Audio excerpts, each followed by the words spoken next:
Hey, we're here again for another episode. Lost Again No More. I really wanted to focus on just a real short video today that highlights what I believe to be the best miniseries of all time, and that is The Singing Detective, BBC miniseries written by Dennis Potter. Just a amazing writer. Very, it's a Dennis Potter show whenever you see it. It's very acidic and on the point. And I've always enjoyed a lot of his work, but in particular, The Singing Detective just stands out as an incredible achievement in miniseries, or I guess they call it over there like serials, television serials. So essentially, it's six films, all about an hour or six parts, all an hour each, that focuses on a writer who's dealing with basically like skin disease that's just very painful, and he's kind of convalescing in a hospital. And while he is convalescing, there's kind of like three different stories kind of going on. One, he's having flashbacks to the 40s when he was a kid and what went on, um, with his home life, which was very chaotic growing up. The second um, story kind of going through it is the actual writer dealing with the skin disease in the hospital at the time. And then the third storyline is the story that this writer is working on, that he's imagining up in this fever dream while he's dealing with all this pain. And so it just kind of, the miniseries just kind of goes in and out of all those three different kind of timelines.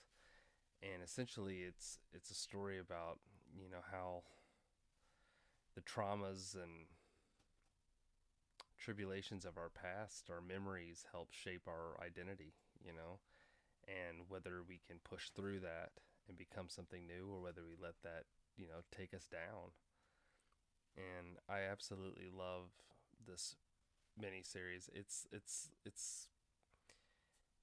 I always suggest it to people, and some people have a hard time with it. They're like, "Oh man, it's really almost like kind of nihilistic at times." And I'm like, I understand, but you make it to the end, I feel like there's a breakthrough. Like Dennis Potter's using this, his writing, to kind of break through a lot of the personal demons he was having to fight with himself.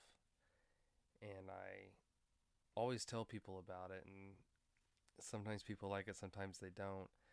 But I think that it's held good for the test of time, or it's held the test of time as a great mini series. And it has Michael Gambon before he became, Professor Dumbledore. uh, for the Harry Potter, he was the singing detective, and it's his career defining role, really. I know a lot of people will know him as Dumbledore from Harry Potter, but there's no question that the singing detective, I'm sure if you asked him, he would say that was his favorite role. It's such a meaty role, and he delivers. He absolutely delivers. One that I'm sure that was very complex to shoot and deal with the range of emotions he was having to get across. Because what's funny about this is that at times it's kind of like a comedy, but then at other times it's a very, serious drama, family drama. So, it runs the gamut, and it is my favorite mini series. And there's been some good ones like Chernobyl, that was on HBO a couple years ago. I really enjoyed that one.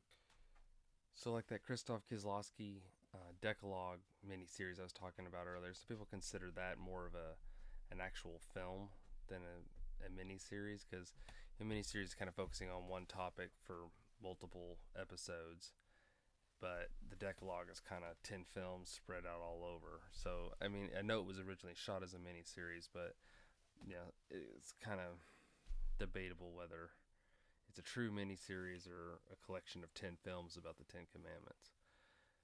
I I err on the side it's more films. Personally, I don't know. I guess that's really up to debate. So, whenever people ask me what's your favorite miniseries, and it's something the BBC does so well. They had the original Edge of Darkness. That was a really good one as well. That ended up getting turned into an American movie. It actually had Mel Gibson, and crazy enough, when Robert Downey Jr. was coming back, his first film after getting out of rehab and all that in the early 2000s was The Singing Detective. Mel Gibson bought the rights to this and, you know, essentially gave Robert Downey Jr. a lifeline. It is nothing compared to this miniseries. I wouldn't even, watch it if you want to, but it is it is it's just nothing compared to how good this BBC miniseries is done. So I always suggest people go with the original on this. And if you really enjoy this, you should try to find some more of Dennis Potter's work. I'm still kind of going through it myself. There's this really interesting film on YouTube. Um, I'll put it in the comments. I'll actually find it and put it in the comments. But it's a Tim Curry did a play. I guess back in the early 70s they used to do plays on TV for the BBC, and it's this really weird, interesting play that Tim Curry's in, a young Tim Curry, that was written by Dennis Potter, and it's definitely got his style. It's just very in your face, abrasive, and the dialogue is fantastic. It's caustic. So yeah, I suggest you seek out more of his work. But if you're going to start anywhere, start with The Singing Detective. I strongly recommend it as one of the best miniseries I've ever seen in my life.